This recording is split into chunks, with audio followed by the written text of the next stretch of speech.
Hi, Caspar on the 9th of March 2018. I've got a mature Italian here. This is quite an unusual wine. It's a Sagrantino di Montefalco. Now, not everyone will have heard those words before, but Sagrantino di Montefalco is a DOC from Umbria. Sagrantino is a great variety, and I like Sagrantino a lot. It's a really senior variety.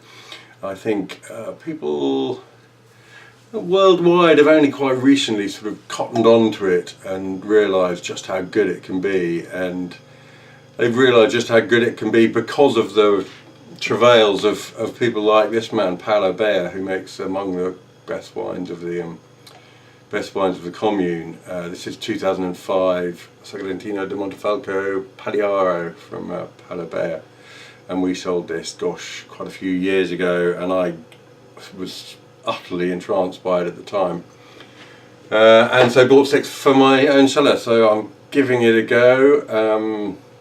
Crikey, that's quite a colour. Well, it's ruby at the centre, but it's showing some signs of age around the edge, but no undue age. I mean, certainly doesn't really look like a 12-year-old wine. Goodness me, and that nose is absolutely screaming out of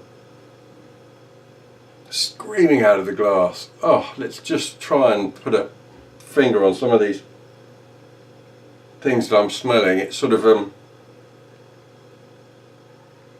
it's a high tone, slightly acetone note to it, but also this sort of singed note and dried beef, dark spices in profusion, sort of almost an iodine note, dark cherry and dark plums, red and black, actually a saline thing. It's really complex and it's doing so much in there. It's absolutely fascinating thing to smell. I'm quite riveted, I must say. Bonfire, beautiful autumn bonfire sort of smell. It's a big, rich wine. I mean, it's the aroma's coming off at a pronounced and quite southern to smell. I mean, it smells like a warm climate wine, but really complex and interesting.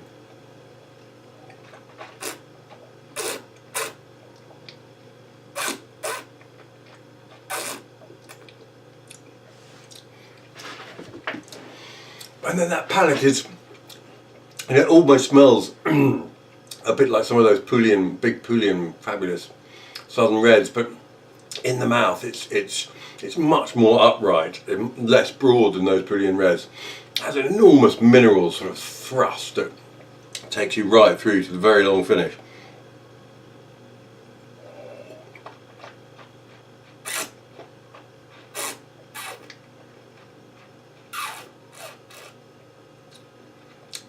Huge grip. It's got these very sort of tacky, integrated, but at the same time really quite forceful tannins.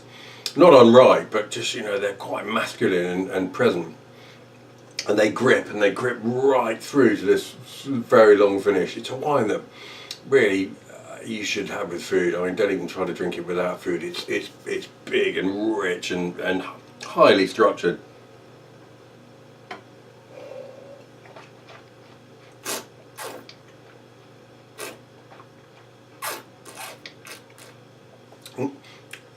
And that palate has so much focus. It's really got it's a really nice fresh thing. It's not lacking acidity or vim or energy at all. It crackles with energy, in fact, and it's just a lot of stuffed. This is absolutely stuffed. It's a very, very serious glass of wine. Crikey, I hope you've got some in your cellar as well, because this is it's a monster. And I wonder if it's really completely ready. To be honest, I've just taken this glass out with my Coravin, and you know, it'd be interesting to see how that developed in the glass. The nose was so open, yet the palate just feels quite compact, and it makes you think that this is a wine with years of life left in it. Oh yeah, like maybe a decade of life left in it. Oh, there's a herb thing. Rosemary or and a slight sort of, that meat.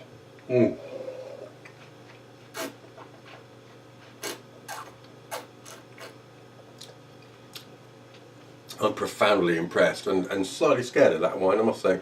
It's a big one. Wow, needs food. Huge bit of, I don't know, some extremely rare animal would be ideal.